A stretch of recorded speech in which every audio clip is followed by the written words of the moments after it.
Hello everyone!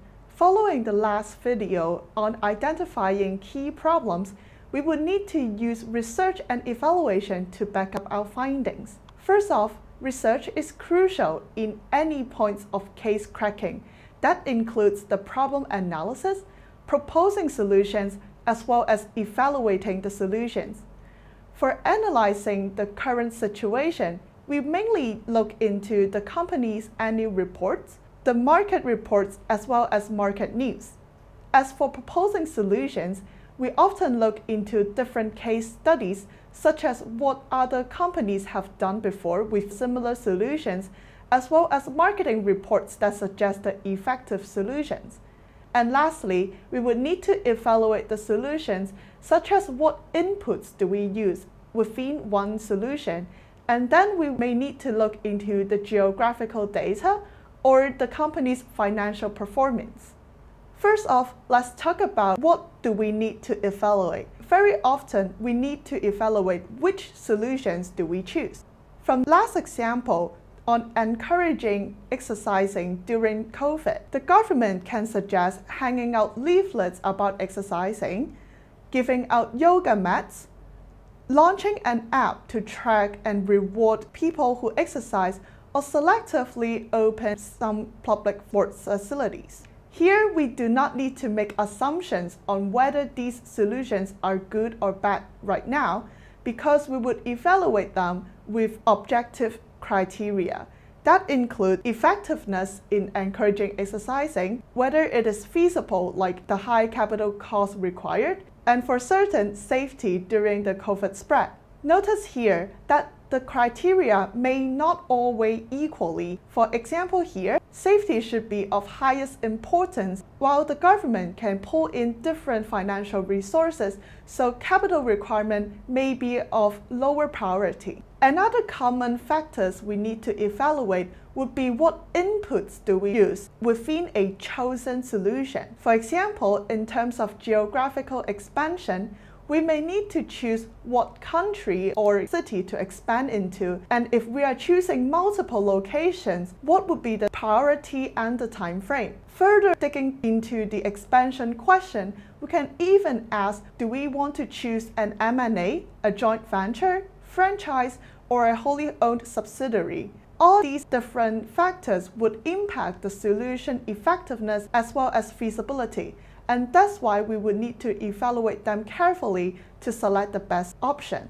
The second example here is about an M&A or a potential partner. We can choose the different company or the organization and even some alternative choices in case our first choice does not agree to collaborate with us. And the last example is also a very common strategy about launching new product. And the question is, which product do you want to launch? Is it strategically aligned to the company? Is it going to differentiate the company from its competitor?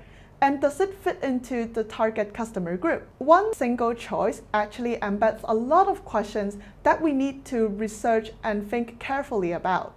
So next off, we will be talking about what evaluation criteria we need to use, and they boil down to three factors: effectiveness, feasibility, and also strategy. For effectiveness, it is easy to understand. That means a sales growth if it is a company that wants to increase its revenue, the brand awareness to be more famous and popular among other competitors, the time required to be effective. Of course, most of the time we want it to be as short as possible, and also the duration of effectiveness. If the solution can be effective for a long run, it is preferred over a solution that is only effective for a short period like 1 month or 1 quarter. On the feasibility side, we will look into the resources required, including financial, human, and technology, the stakeholders' standpoints, whether these stakeholders agree to collaborate with you or not, and also other considerations such as the regulatory allowance. On the strategy side, we would also hope that the strategy aligns with the long-term strategic goal. That means that when you launch this solution, it actually helps the company or the organization to achieve its targets for the next year, the next 5 years, or even the next 10 years. And that includes strategies such as building the technology infrastructure. There is no fixed criteria, but you are strongly encouraged to think about what would matter the most to the success of that strategy implementation and adjust your criteria accordingly. So now let's look at a sample evaluation matrix with the context about Leon, a UK-based fast food chain that is selecting a city to expand into. First off, we would have the context that suggests the criteria and the scoreboard on the demand. And then second, we show you the 3 different options we are considering that are Hong Kong, Sydney, and Toronto. And then we need to lay out the different criteria, such as the eat-out culture, the nutrition value, and also the willingness to pay. Next off is a point scale. Here, we use a 3-point scale, with 3 being the most preferred. And next, we would have the data support. That is the data that justify how we give out these 1 or 2 or 3 points. And lastly,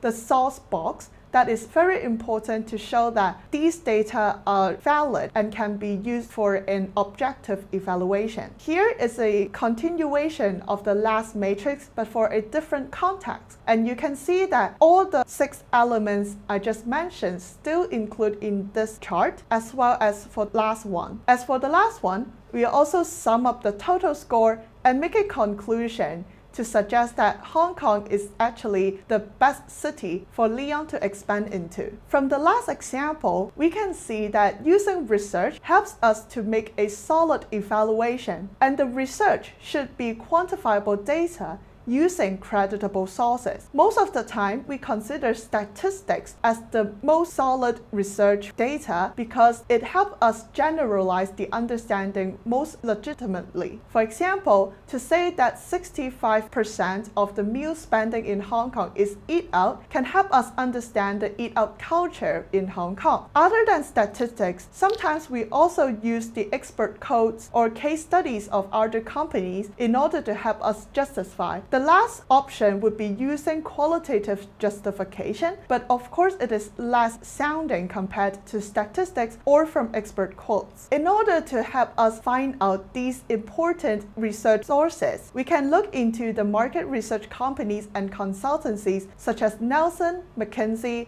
BCG, PwC, and you can name other big names that often publish these market reports. There are also government bodies doing a lot of census reports, and also the international governmental bodies like the World Bank. Other than that, you can use the updated market data, such as Glassdoor or Airbnb, that often give you the very latest market sales or market data with the actual listing. There are also other notable newspaper analysis, as well as the CUHK library datasets that can help you justify your research. If it is a random blog or an article, then I would definitely recommend you to go to the sources used by the author to see if they are trustable. After all, the purpose of research is to justify your findings to the audience, and you would want to make sure that your findings are indeed accurate. I hope now you have a sense of how to make research and evaluation that are indeed the foundations in any case cracking. I'll see you in the next video.